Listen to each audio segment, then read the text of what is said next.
من يهده الله فلا مضل له ومن يضلل فلا هادي له ونشهد أن لا إله إلا الله وحده لا شريك له ونشهد أن سيدنا وسندنا وحبيبنا ومولانا محمدا عبده ورسوله صلى الله تبارك وتعالى عليه وعلى آله وأصحابه وبارك وسلم تسليما كثيرا كثيرا. أما بعد فأعوذ بالله من الشيطان الرجيم. بسم الله الرحمن الرحيم. لقد من الله على المؤمنين إذ بعث فيهم رسولا منهم يتلو عليهم آياته ويزكيهم ويعلمهم الكتاب والحكمة وإن كانوا من قبل لفي ضلال مبين. صدق الله مولانا العظيم.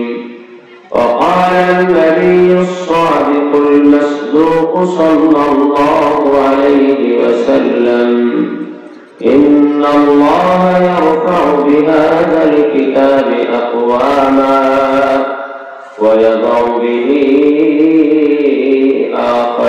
آخرين، أو كما قال النبي عليه الصلاة والسلام: سبحانك لا علم لنا إلا ما علمتنا إنك أنت العليم الحكيم. سبحانك لا علم لنا إلا ما علمتنا إنك أنت العليم الحكيم. مومن جو فدا نقش کفے آئے نبی ہو، مومن جو فدا نقش کفے آئے نبی ہو زیر قدم آج بھی عالم کا خزینہ. گر سنت نبی کی کرے غیر امت طوفان سے نکل جائے گا پھر اس کا سفینہ. ساحل سے لگا دے اشک کا سفینہ، آنکھوں سے دکھا دے مجھے مکہ مدینہ. شکریہ. اللهم صل على محمد وعلى آل محمد كما صليت على إبراهيم وعلى آل إبراهيم إنك حميد مجيد. اللهم بارك على محمد وعلى آل محمد كما باركت على إبراهيم وعلى آل إبراهيم إنك حميد مجيد.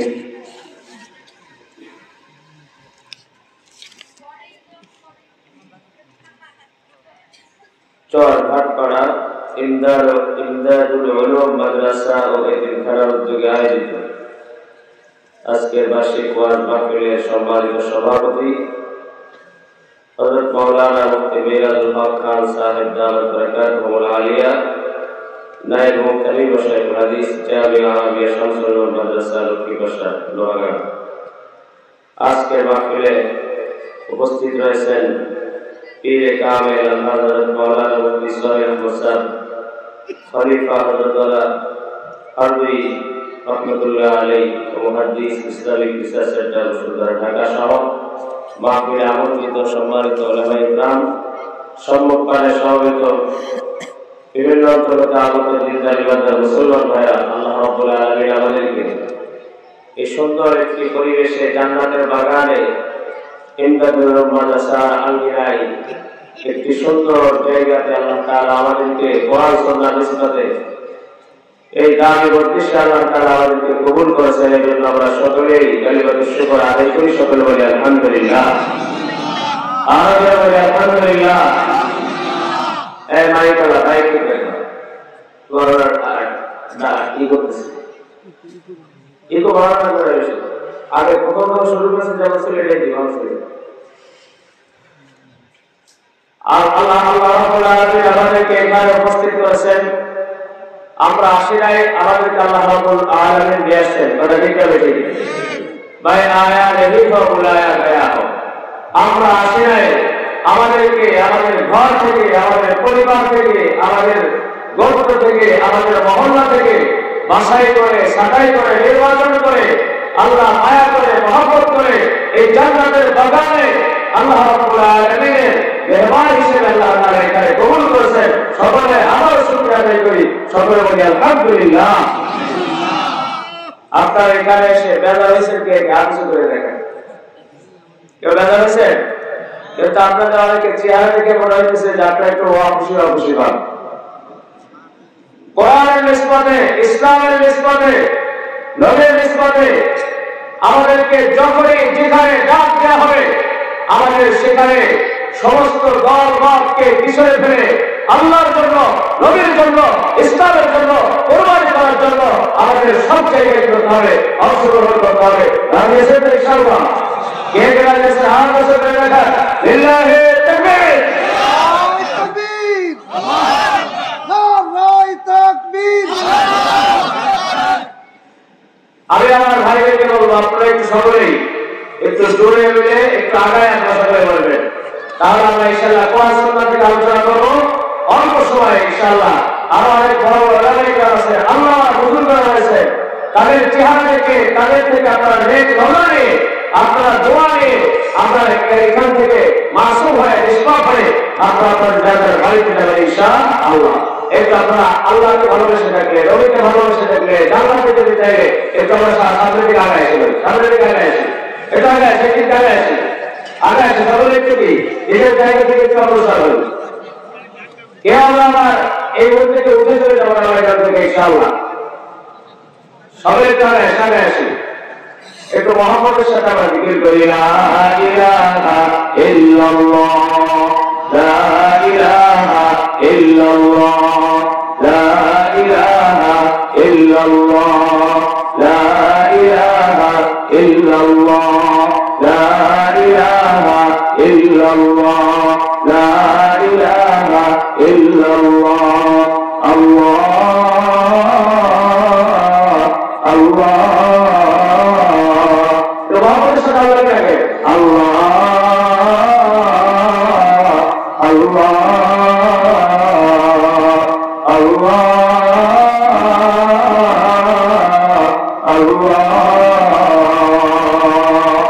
শান্তি লাগে কি লাগে না? লাগে কি লাগে না? সারা দুনিয়ায় অশান্তি আর আল্লাহর নামের ভিতর প্রশান্তি। কথা ঠিক বেশি আল্লাহ বিযিকরিল্লাহি তাতমাইন্নুল কুলুব। আমার মনে মুসলমান ভাইরা, আল্লাহ তাআলা এই বিশাল মাদ্রাসার বিশাল মাঠে আল্লাহ তাআলা আমাদেরকে কবুল করেছেন। সকলে বলে আলহামদুলিল্লাহ। আমি আপনাদের সাথে সূরা আল-ইমরান থেকে একটি আয়াত তেলাওয়াত করেছি, ৬২ নম্বর আয়াত। সহিহ মুসলিম শরীফের একটি হাদিস আমি আপনাদের সামনে পাঠ করেছি। এই আয়াত এবং হাদিসের আলোকে দু চারটি সংক্ষিপ্ত পরিসরে কোরআন সুন্নাহ থেকে আলোচনা করে ইনশাআল্লাহ আমরা আলোচনাকে শেষ করব। আমরা তৌফিক ইল্লা বিল্লাহ। আমার মুসলমান ভাইরা, আল্লাহ রাব্বুল আলামিন তার প্রিয় হাবিব হযরত মুহাম্মদ মুস্তাফা সাল্লাল্লাহু আলাইহি ওয়াসাল্লামকে যে যুগে যে সমাজের কাছে প্রেরণ করেছিলেন ওই যুগের নাম ছিল জাহিলি যুগ। ওই সমাজের নাম ছিল জাহিলি সমাজ। ওই সমাজকে কেন জাহিলি যুগ বলা হতো, জাহিলি সমাজ বলা হতো? ইতিহাস থেকে আমরা যেটা জানতে পারি, আমরা যেটা বুঝতে পারি, আমরা যেটা জেনেছি সেটা হলো ওই সমাজের কিছু সমস্যা ছিল, যে সমস্যাগুলোর কারণে সমাজটা একেবারেই নষ্ট হয়ে গিয়েছিল, পচে গিয়েছিল, বর্বর হয়ে গিয়েছিল। মানুষ তারা সুরাতে মানুষ ছিল, দেখতে তাদের মানুষ মনে হতো, কিন্তু সিরাত, তাদের আদর্শ, তাদের গুণ, তাদের অভ্যাস, তাদের রীতিনীতি এইগুলো কোনো কিছু মানুষের মতো ছিল না। সব ছিল হিংস্র, হায়না, জানোয়ারের চেয়েও নিকৃষ্ট স্বভাবের। এটাকে বলা হয় জাহিলি যুগ। জাহিলি যুগের মূল সমস্যা কি আপনারা ভালো করে শুনবেন, ভালো করে বুঝবেন। জাহিলি যুগের প্রথম সমস্যা ছিল শিরক। প্রথম সমস্যা ছিল কি? শিরক। গোটা সমাজে শিরকের ছায়া হয়ে গেছে। কি পরিমাণ শিরক জাহিলি যুগে ছড়িয়ে পড়েছিল, যেটা আমরা চিত্র একেবারেই স্বাভাবিকভাবে আমরা বুঝতে পারি। আল্লাহ রাব্বুল আলামিন পৃথিবীতে সর্বপ্রথম যে ঘর নির্মাণ করেছেন, ইন্না আউওয়ালা বাইতিন ওয়াদিআ লিন-নাসি লাল্লাযী বিবাক্কাতা মুবারাকান ওয়া হুদাল লিল-আলামিন ফীহি আয়াতুন বায়্যিনাতুন মাকামু ইব্রাহিম ওয়া মান দাখালাহু কানা আমিনা। সর্বপ্রথম যে ঘর আল্লাহ রাব্বুল আলামিন তৈরি করেছেন মানব জাতির হিদায়াতের জন্য, মানব জাতির বরকতের জন্য, সেই ঘর যেখানে এক আল্লাহর ইবাদত করা হবে, যেখানে এক আল্লাহর সামনে মাথাকে নত করা হবে, যেখানে আল্লাহ তাআলার জিকির করা হবে, যেখানে আল্লাহ রাব্বুল আলামিনকে রাজি খুশি করার জন্য মেহনত করা হবে, সেই আল্লাহর ঘর যেখানে আল্লাহর ইবাদত করা হবে, সেই আল্লাহর ঘরে আল্লাহর ইবাদত বাদ দিয়ে আল্লাহর সমকক্ষ, আল্লাহর অংশীদার সাব্যস্ত করে একটি নয়, দুটি নয়, ৫টি নয়, ১০টি নয়, ৩৬০টি মূর্তি আল্লাহর ঘরের ভিতর তারা ঢুকিয়েছিল। তাহলে মসজিদের ভিতর আমাদের সমাজে মসজিদে কি কেউ মূর্তি নেই? কি পরিমাণ শিরক ওই সমাজে ছিল, যে আল্লাহর ঘরে যেখানে আল্লাহর ইবাদত করা হবে সেখানে করা হয়েছিল শিরক, সেখানে করা হয়েছিল কি? মূর্তি পূজা। সকলে বলে আউযুবিল্লাহি মিনাশ শাইতানির রাজিম। একটি দুইটি নয়, ৩৬০টি মূর্তি। এটা হলো এক নম্বর সমস্যা ছিল জাহিলি যুগে। জাহিলি যুগের ২ নম্বর সমস্যা ছিল রিবা, সুদ। প্রচুর পরিমাণে মানুষ কি খাইত? সুদ খাইত। আল্লাহ রাব্বুল আলামিন পবিত্র কোরআনে কারীমে ইরশাদ করেছেন, ইয়া আইয়ুহাল্লাযীনা আমানু লা তাকুলুর রিবা আদআফান মুদাআফা। যত বৃদ্ধি হারে তোমরা কি করো না? সুদ খেও না। এত বেশি কি করতে পারো? সুদ খাইত যে ওই সুদের টাকা আপন জায়গায় থাকতো, মানুষের বাড়ি চলে যেত, মানুষের জায়গায় তুমি সব কিনে যেত, শেষ হয়ে যেত। এটা ছিল জাহিলি যুগের দ্বিতীয় সমস্যা, সুদের সমস্যা। জাহিলি যুগের ৩ নম্বর সমস্যা ছিল তাওহীদ ওয়াল মারআ, নারী জাতির অবমূল্যায়ন। জাহিলি সমাজে নারীর কোনো দাম ছিল না। একটি মানুষ হিসেবে বেঁচে থাকার যে অধিকার এই পৃথিবীতে নিয়ে আসে, নারী হিসেবে যদি তার জন্ম হতো তাহলে তার আর বেঁচে থাকার কিছু অধিকার ছিল না। নারী কন্যা সন্তান জন্মগ্রহণ করলে কি অবস্থা তৈরি হতো? আল্লাহ রাব্বুল আলামিন পবিত্র কোরআনে কারীমে ইরশাদ করেছেন, ওয়া ইযা বুশিরা আহাদুহুম বিল উনসা ওয়াল্লা ওয়াজহুহু মুসওয়াদ্দান ওয়া হুয়া কাযীম। যখন কাউকে সংবাদ দেওয়া হতো যে তোমার একজন কন্যা সন্তান জন্মগ্রহণ করছে, তখনই তার চেহারাটা কালো হয়ে যেত, সে ক্ষোভে রাগে ফেটে পড়তো, আর সে আঙ্গুল কামড়াইতে থাকতো, আর সে চিন্তা করতো যে মাটির তলে চলে যাবে না, কোথায় যাবে, মানুষের সামনে সে তার চেহারাকে কিভাবে দেখাবে, এই লজ্জায় সে কি ঘর থেকে বেরোতে পারত। এরপরে কি করতো? এক পর্যায়ে জীবন্ত কন্যা সন্তানকে তারা মাটির নিচে দাফন করে ফেলত। নাউযুবিল্লাহ। এটা ছিল আরেকটি সমস্যা। জাহেল যুগে আরেকটি সমস্যা ছিল।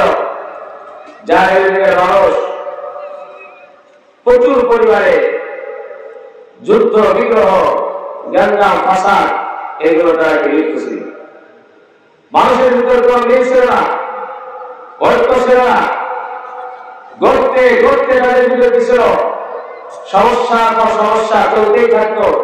সামান্য থেকে সামান্য বিষয় তারা যুদ্ধে জড়িয়ে পড়তো। মানুষের কোন দাম তাদের কাছে ছিল না, মানুষের রক্তের দাম তাদের কাছে ছিল না, মানুষের ইজ্জতের দাম তাদের কাছে ছিল না, মানুষের সম্মানের দাম তাদের কাছে ছিল না, মানুষের অর্থের দাম তাদের কাছে ছিল না। সব কিছুকে তারা ভুলণ্ঠিত করতো সামান্য কি অজুহাতে। এটা ছিল জাহেলিয়াতের একটি সমস্যা। আমার মুমিন মুসলমান ভাইরা, এইরকম বহু সমস্যা যে সমাজে ছিল, সেই সমাজের নাম হলো কি? জাহেলি সমাজ। এই জাহেলি সমাজকে আদর্শ সমাজ রূপে গড়ে তোলার জন্য,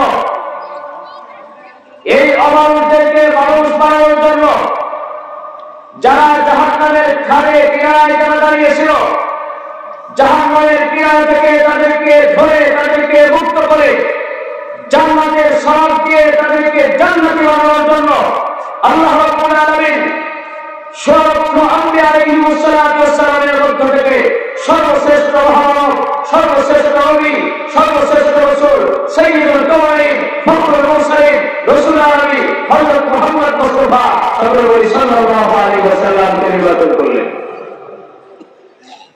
তাকে পাঠালেন। আর আল্লাহ রাব্বুল আলামিন ইরশাদ করেন, لقد من الله على المؤمنين إذ بعث فيهم رسولا منهم يتلو عليهم آياته ويزكيهم ويعلمهم الكتاب والحكمة وإن كانوا من قبل لفي ضلال مبين।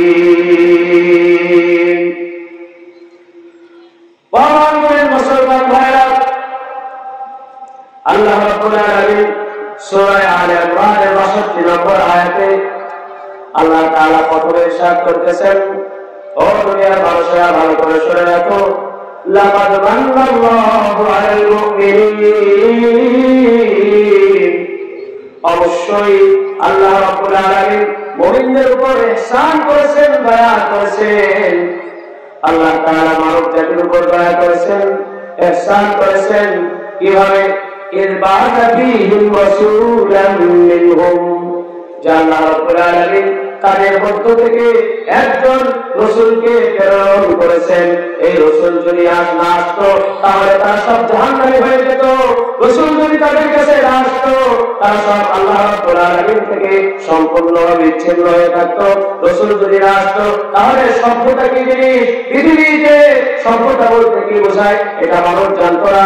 ছাগলের মাঝে আর মানুষের মাঝে কোনো পার্থক্য থাকতো না, আর ভেড়ার মাঝে আর মানুষের মাঝে কোনো পার্থক্য থাকতো না, শ্রীগানের মাঝে আর মানুষের মাঝে কোনো পার্থক্য থাকতো না, কুকুরের মাঝে আর মানুষের মাঝে কোনো পার্থক্য থাকতো না।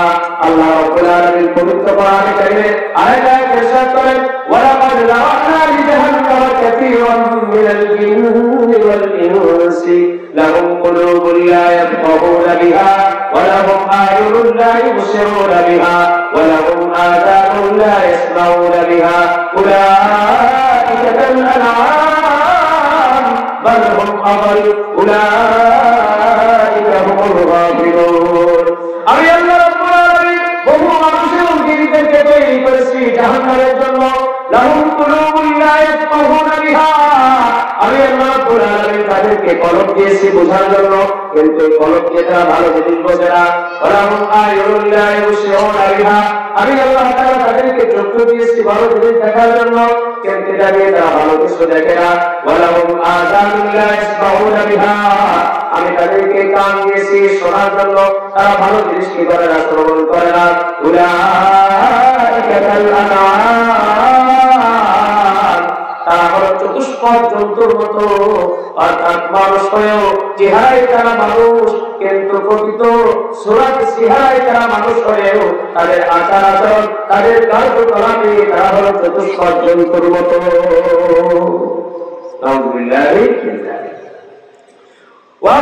মুসলমান ভাইরা, আল্লাহ রাব্বুল আলামিন ইরশাদ করেন, চতুষ্পদ জন্তুর মতোই শুধু নয়, চতুষ্পদ জন্তুর চেয়ে তারা অধম, তারা নিকৃষ্ট, বালহুম আবাল, বরং তার চেয়ে তারা নিকৃষ্ট হয়ে যায়।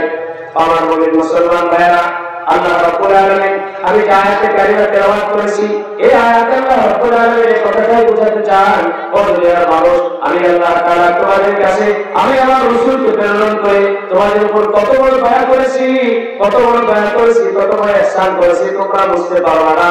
আমি আল্লাহ তাআলা এটা ঘোষণা দিলাম যে রাসূল প্রেরণ করেছিল এই উম্মতের জন্য, গোটা কুল কায়নাতের জন্য সবচেয়ে বড় দয়া।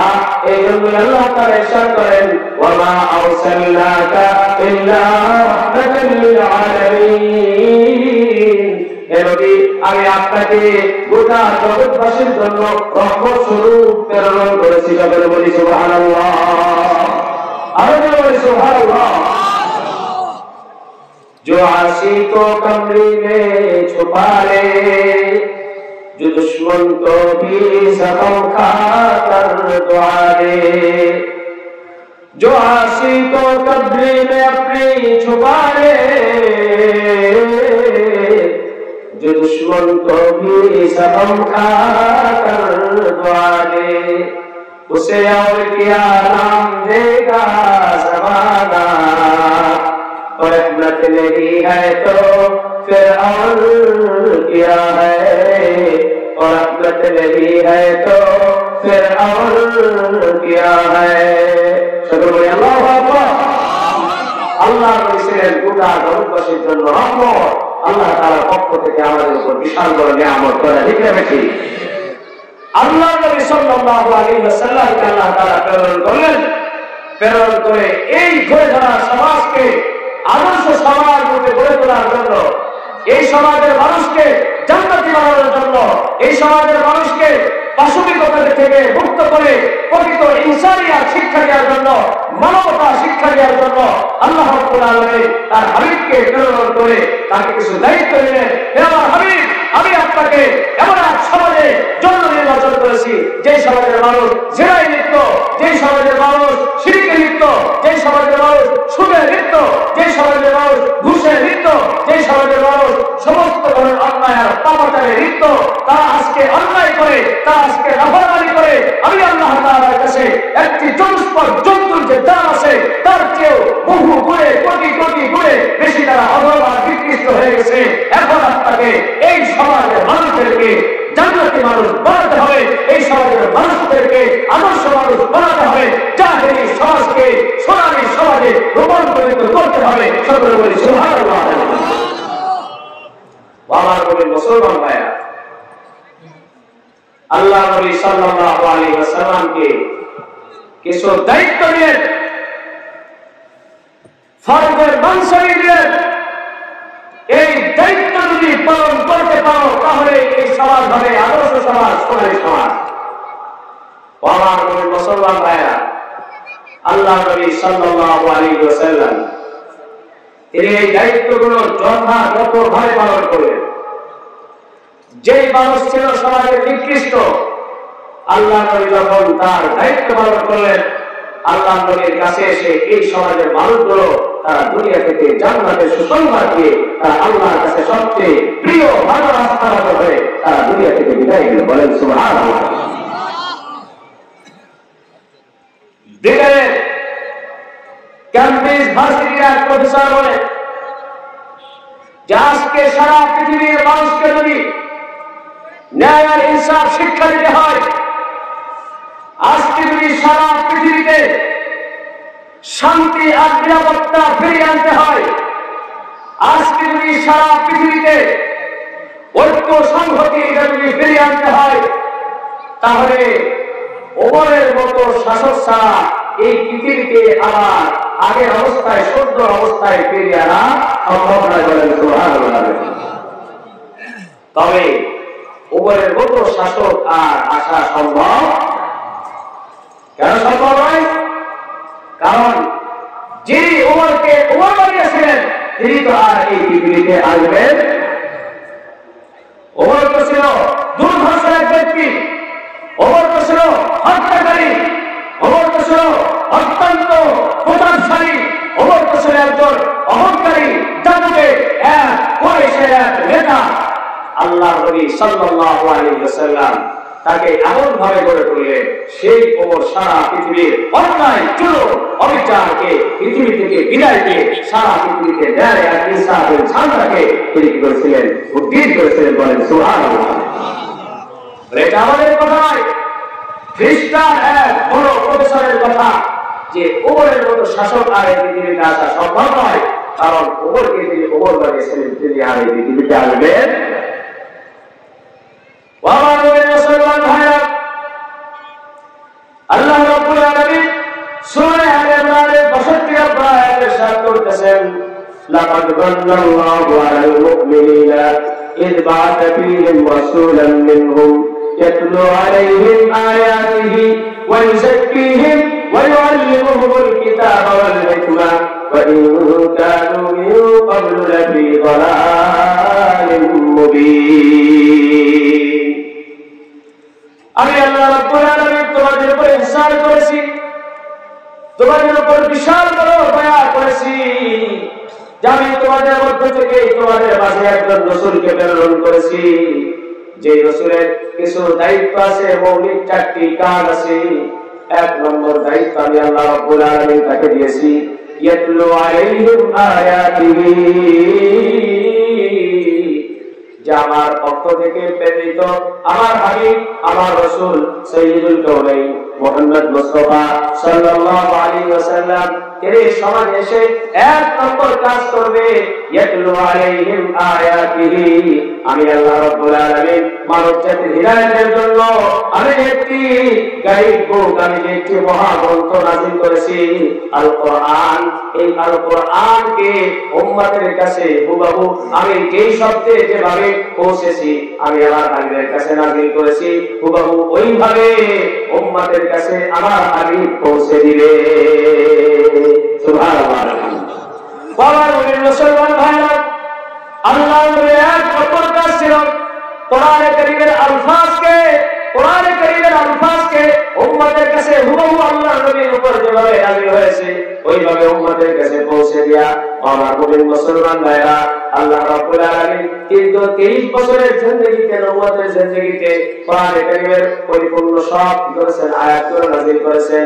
কোরআন আল্লাহ রাব্বুল আলামিন জিবরিল আলাইহির মাধ্যমে আল্লাহ হাবিবের উপর যেভাবে নাযিল করেছেন হুবহু ওইভাবে আল্লাহ রাসূল সাল্লাল্লাহু আলাইহি ওয়াসাল্লাম উম্মতের কাছে কি করেছেন? পৌঁছে দিয়েছিলেন। সুবহানাল্লাহ।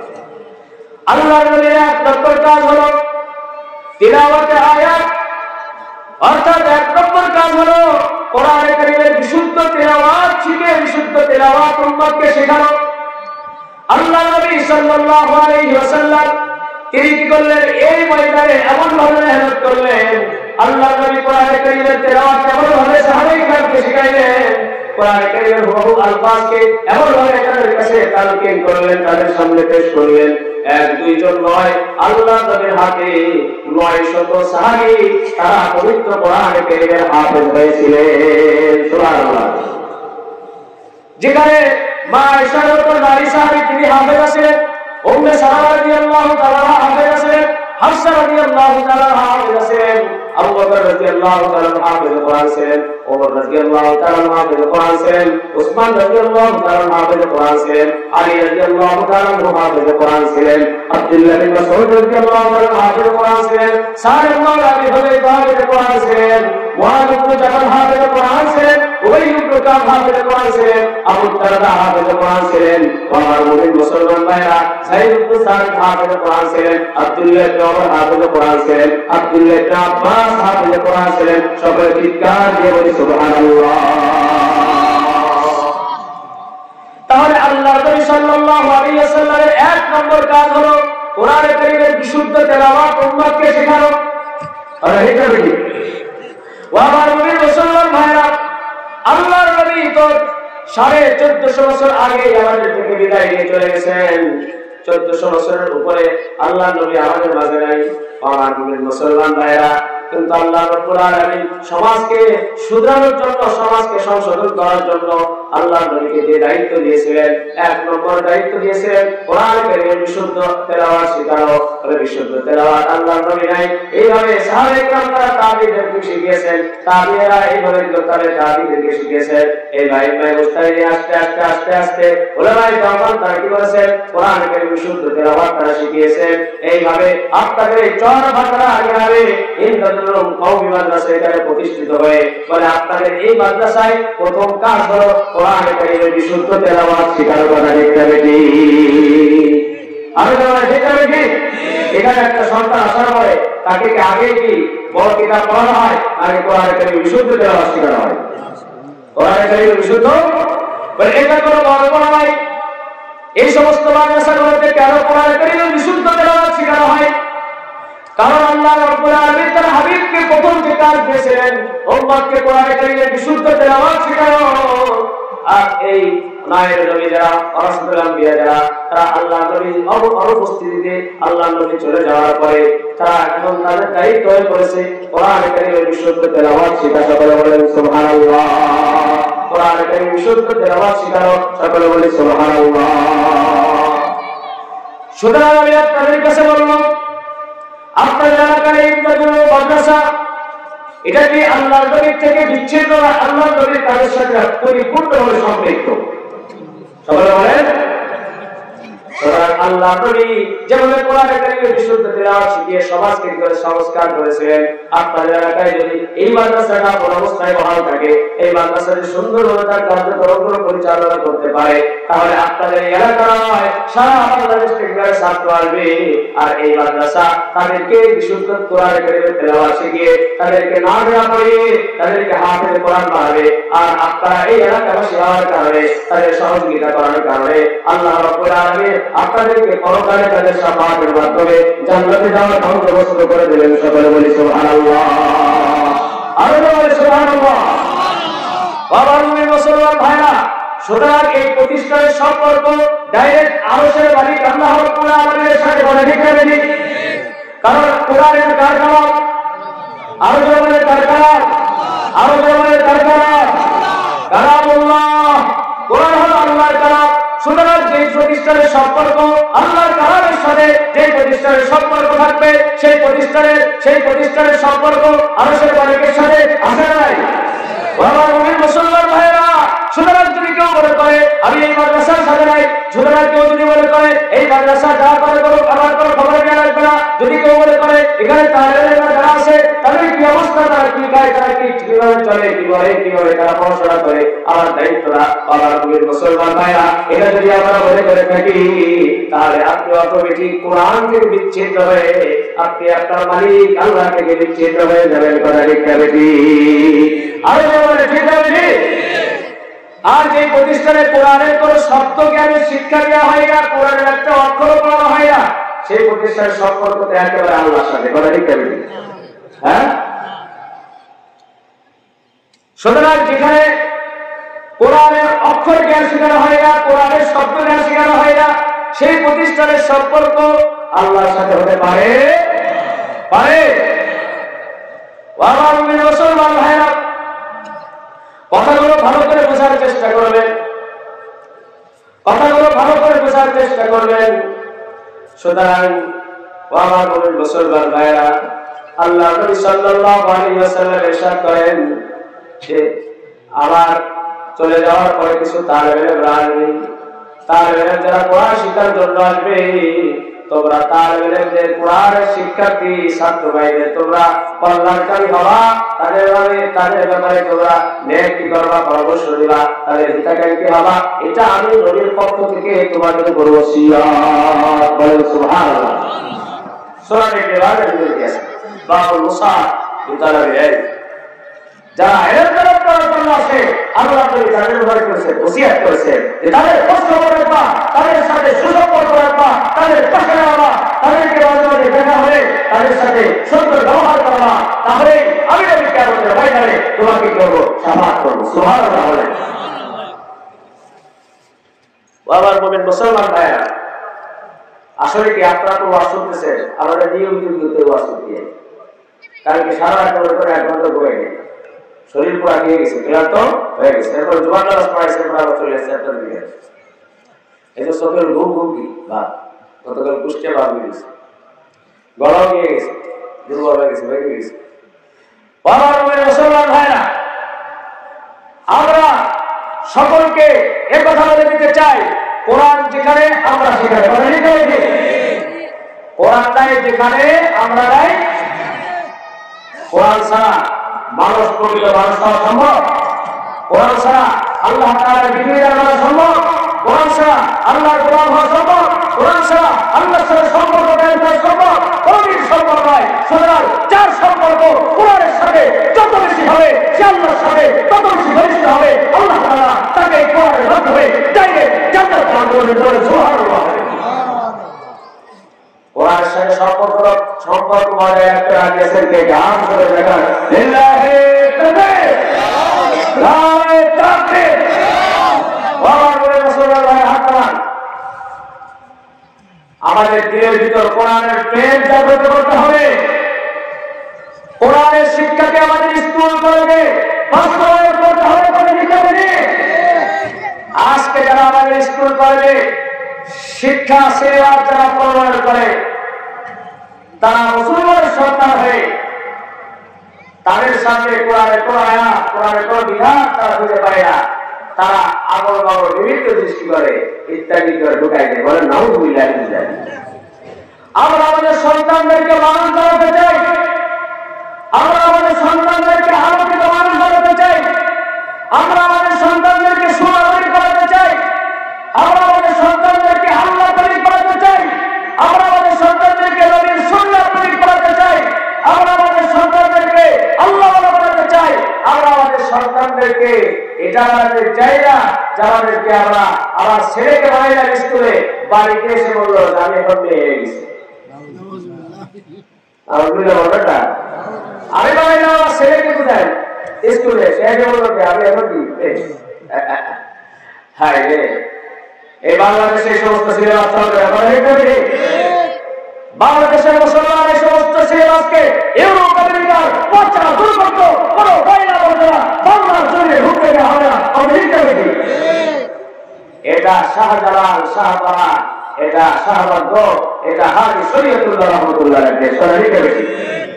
এখানে ইসলাম কচুরি পাড়ার মধ্যে ভেসে আসে নাই, ইসলাম রক্তের স্রোত হয়ে এই বাংলার জন্য প্রতিষ্ঠিত হয়েছে।